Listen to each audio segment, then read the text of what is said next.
Hello everyone, my name remains the same that it was in the recap of game 5, feel free to check it out. And this is the recap of game 13, where Jan played white and started with 1 e4 again, inviting Daniil to one more game in the Lopez, and the invitation was accepted. So after e5, knight f3, knight c6, bishop b5, a6, bishop a4, knight f6, castles, bishop b7, d3. They followed exactly the same lines they played in game 5, bishop b3, d6, c3, castles, h3, bishop b7, we've seen all that. And yeah, bishop e3 is a deviation from Jan. It seems to be quite harmless to me, to be frank, and Ding's reaction was very thematic and good. He played knight a5, bishop c2, c5, which is typical, knight b2, d2, rook e8, a4. Ding played h6, probably thinking he had enough of bishop g5s. Bishop f8 was probably a decent move too, but there is nothing wrong with playing h6 first. Jan played d4, which is probably a bit inaccurate, but white doesn't have much. It was probably a bit wiser to take on b5 first and then go d4. Also, black can actually do exactly the same here.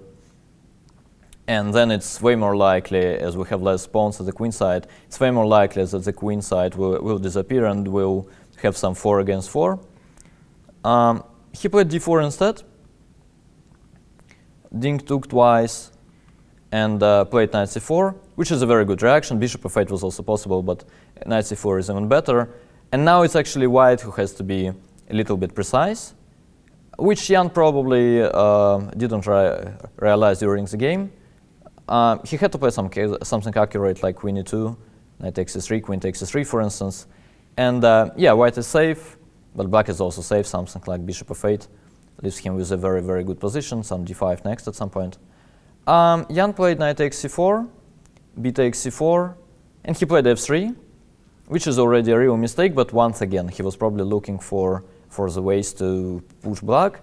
In fact, it was time to play queen e2 and switch for kind of equalizing, which will be quite an easy job, I guess, after rook c8, let's say f3, bishop f8, white is in time with rook a2, d1, d5, knight f5, followed by bishop d4, and white is actually okay, so is black. f3 was a real mistake though, as after bishop f8, white basically cannot stop d6, d5. His only attempt to do that was bishop f4, but then after d5, knight h5 followed by queen f6 was also decent, by the way, but d5, e5, knight d7 gives black a very, very pleasant position, as after rook e1, let's say bishop c5. Black has many tactical ideas, such as queen h4 and queen b6, and he can also at some point play knight f8, in lines like this, for instance. He can just play knight f8, and then he takes on d4, plays knight e6, followed by d5, d4, and yeah, white has to be very, very precise, to say the least. Jan played bishop f2 instead, which allows d5, which was played, and after e takes d5, knight takes d5, black got a very good position. Jan played bishop e4, which is a reasonable move, pinning the knight and at least trying to activate some of the pieces. Black is actually much better by now, but here it was Ding's turn to go wrong. Many people mentioned the move rook b8, which was actually a very good move, preparing black for taking on d5 with the bishop, and it seems to be the case that there's no future for white, in fact, without taking on d5. Rook b8, though, I find a little bit artificial, but queen g5 is a very, very human move. Now knight f4 is a threat. White basically has to take, black takes with the bishop, and I mean, he'll enjoy playing this for the rest of the game. He'll play rook b8, the pawn on b2 is weak, black has 2 bishops, black has some ideas with bishop d6 followed by queen f4, and black is actually quite a lot better here. A sharp alternative was playing knight f4, where white is holding, and white is actually okay, but it requires real precision for him, as after bishop takes b7, queen g5, it's really a thin ice for white.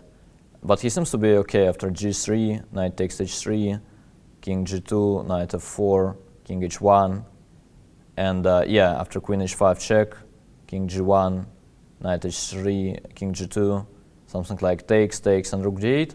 Black is okay, as he will win the piece back thanks to the spin, but yeah, white will capture e6, give up the knight, and the position is more or less equal. So those were the options. Ding played rook e5. which I kind of fail to explain logically. He probably wanted to play rook g5 at some point. It's kind of hard to get, though, where exactly this could work. Anyway, Jan played rook c1, which is normal, rook c8, and Jan played knight e2, which is actually another big mistake, and black is actually close to winning now. Knight e2 though looks very human to me. White is preparing bishop d4 or queen d4.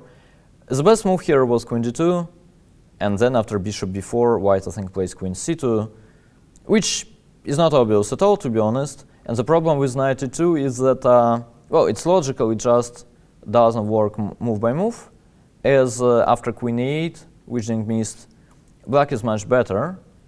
And yeah, I suspect, so the difference compared to the game is that after queen d4, black will also have the resource of playing bishop f8 to c5. In the lines like, for instance, f5, there is no bishop g3 because of bishop c5. So f5 is basically killing here. And it's important that after bishop d4, black is actually winning by this cute tactics with knight e3. White has to take, bishop takes c4. Now if white takes back, then after rook takes c4, there is no way for white to save the piece and to even win a pawn for it, so black will actually be like a pawn up in a much better position even without it. And after bishop d4, there is bishop d3, takes, and despite being an exchange down, black is actually completely winning as, well, he will combine the ideas of playing bishop d6 followed by queen h2 in some of the lines, and even simple taking on b2, following by playing with the c-pawn, are very, very big problems for white.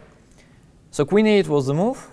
Dink played queen e7 instead, which once again is hard for me to explain, like why exactly he preferred queen e7 instead of queen e8. The idea remains the same. It's just a better version for white. Jan played queen d4, which is a good move, not running into bishop d4 knight e3 tactics. And here Dink played f5, which kind of makes us think he was planning f5 from the very beginning, and that's why I'm not sure what was wrong with queen e8, in his opinion. So after f5, Jan played this only move bishop g3. Maybe this is what Dink missed. And yeah, Dink took on e4 with the rook, which is kind of okay. F takes e4 was a bit more precise. Anyway, black is not better anymore. So the lines here are, well, the most important one is queen takes c5, queen takes c5, bishop takes c5, bishop c5 check.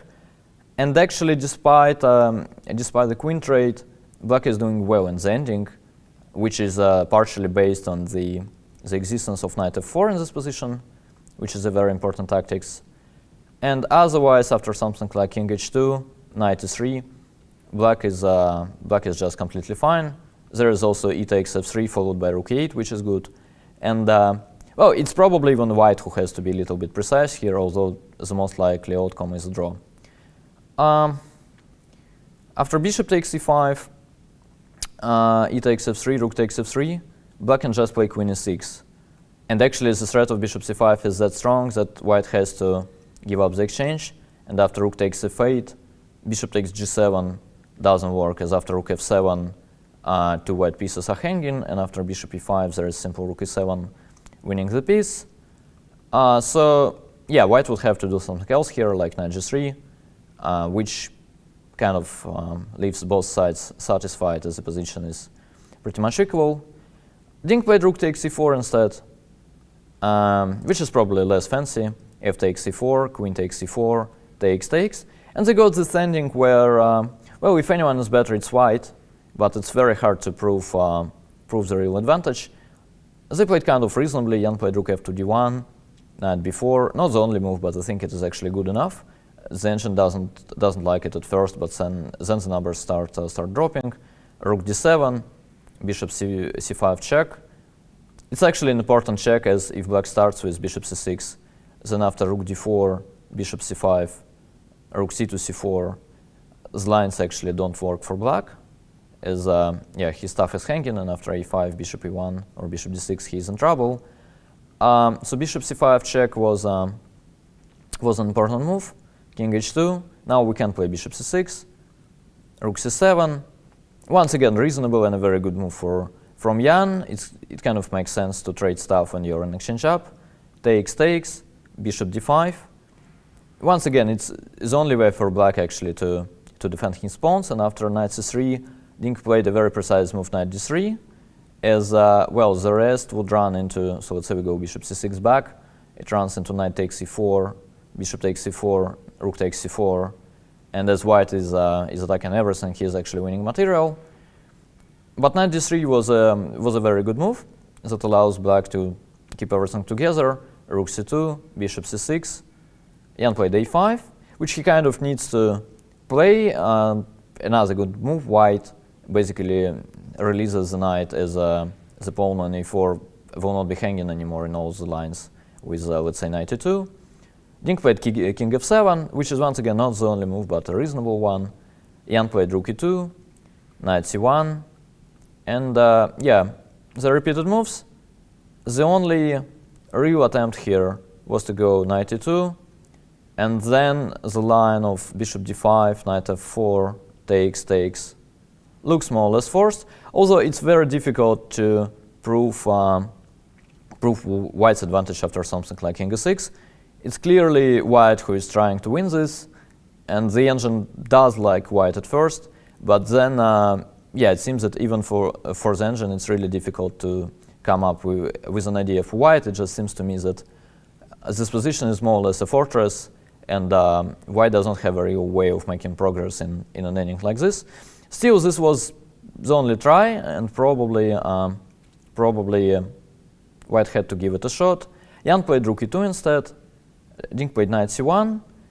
King e6 was a very interesting resource, though, with the idea of knight takes c4, bishop takes c4, rook takes c4, king d5, followed by bishop d4, and I mean, it starts to look a little double-edged.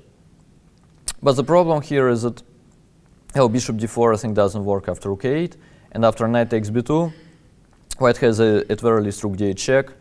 And the thing is that white actually cannot allow bishop e5 at any point. So it's after king c6, bishop e5, white is just much better. The bishop will stop the pawn. White will take g7 as well. So black has to play king e4, keeping control over the e5 square. And after rook a8 check, he actually has to go back.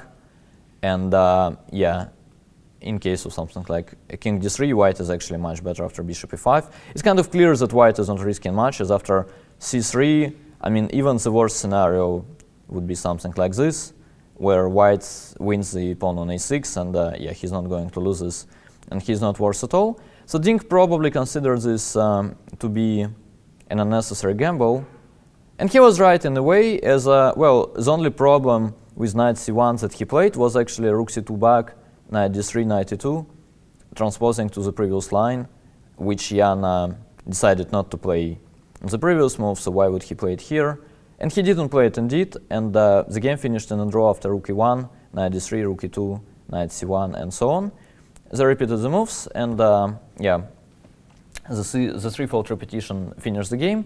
Another tense game with some chances missed, mostly for Dink, but yeah, this knight e2, knight f4 in the very end was probably quite a decent try for Jan. So both have their reasons to be a little bit disappointed. And yeah, come join us the day after tomorrow. Tomorrow we'll have the last free day of this match, and come join us the day after tomorrow for the last game. We could actually have a new world champion the day after tomorrow. So make sure you have no business to do. You sit there and watch our broadcast. See you guys.